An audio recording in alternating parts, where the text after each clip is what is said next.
Chhattisgarhi video देखने के लिए हमारे चैनल को सब्सक्राइब करें और दबाएं इस बेल आइकन को, ताकि हमारे वीडियो के नोटिफिकेशन आपके पास पहुंचे सबसे पहले।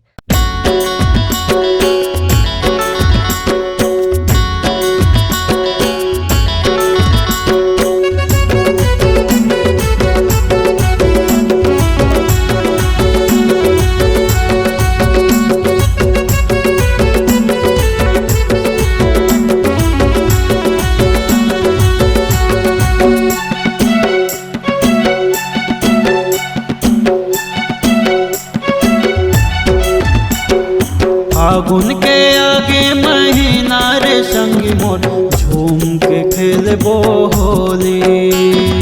फागुन के आगे महीना रे संगी मोर झूम के खेलबो होली।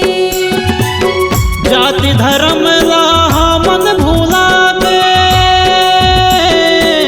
जाति धर्म ला मन भूला के कर ले हंसी ठिठोली। अरे भर भर मारो पिचकारी, फागुन के आगे महीना रे संगी मोर झूम के खेलबो होली।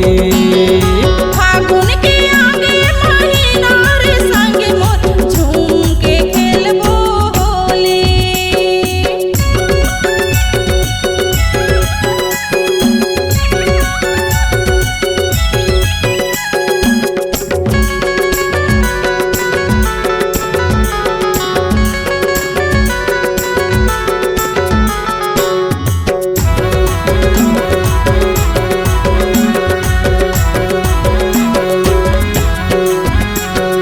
आवाजी संग सब झूम के आवा, मांदे रे झांझ माँ होली गीत गावा।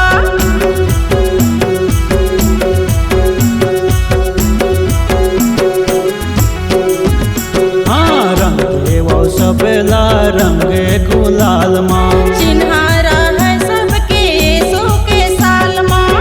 सबला रंगावो झन छूटे कोनो, सबला रंगावो झन छूटे कोनो।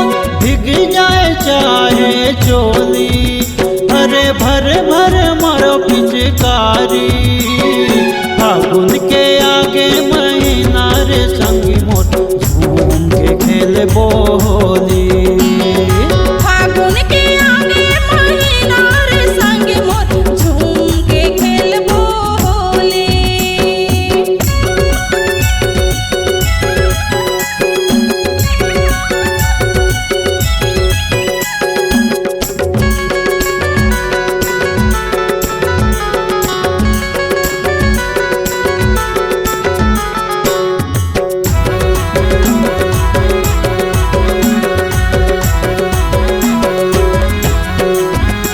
अरे सबो माते हैं खेलते होली। कोनो माते पौवाता कोनो भांग गोली।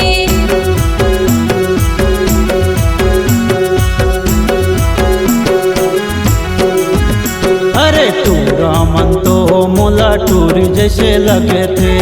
टूरी मन तो टूरा जैसे संहरे।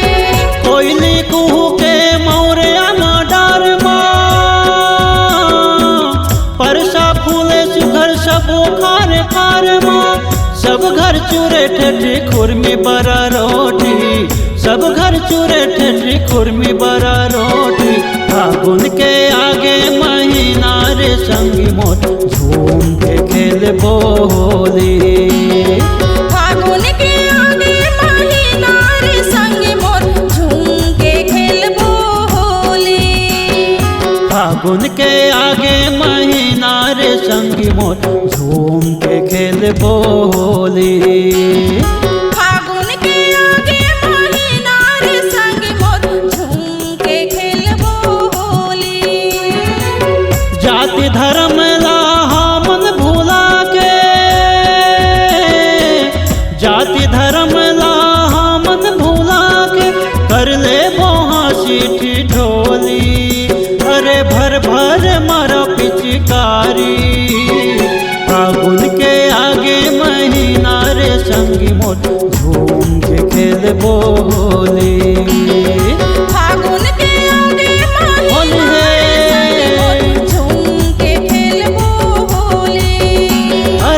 फागुन के आगे महीना रे संगी मोर